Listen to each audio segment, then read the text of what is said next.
Hello there. Happy New Year. Hope you're getting on well with 2019. I just thought I'd record a few little snippets of video to explain one or two things. And the first thing that I'd like to get to grips with is something I wrote about in my last newsletter, and that is why brainstorming doesn't work. Well, there is actually one little bit missing, really. It's why it doesn't work a lot of the time. Before some people say it doesn't work, it can do. But there are a number of reasons why it doesn't work very well, and that's one of the reasons why I tend not to use it too much.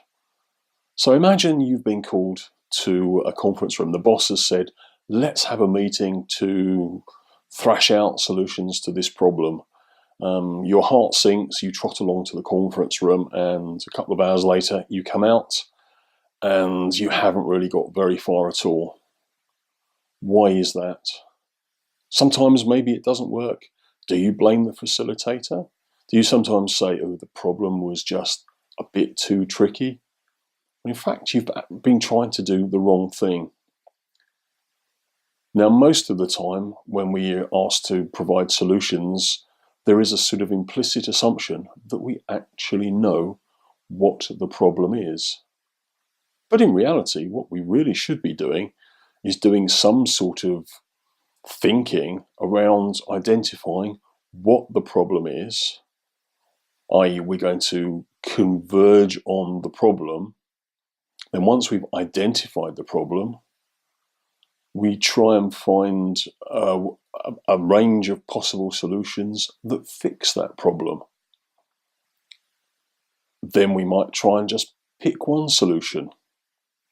So you sort of see a pattern emerging here, where when we try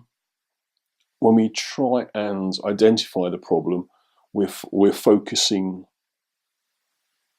in on something, and when we're looking at a range of solutions, we're expanding, which is exactly what we would use brainstorming for. Then we want to try and pick one solution, so we focus in on again. So what we're doing is we have a series of convergent and divergent phases of thinking.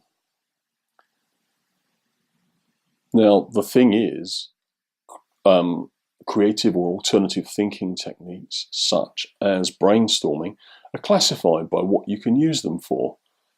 You can use them, sometimes they're classified for use on your own, sometimes for working in groups, sometimes for problem exploration, sometimes for decision making.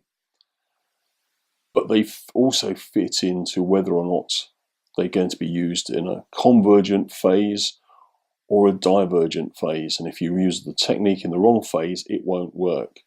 So if you're trying to identify a problem, don't use brainstorming. If you really do know what the problem is, maybe you can use brainstorming, but if you use it in the right way. So there's just a little warning there, and if you would like to know a bit more about how these things can fit together, how you can combine techniques to maybe create your own problem-solving framework, then please give me a call, send me an email. The details are all on my website, www.derekcheshire.com.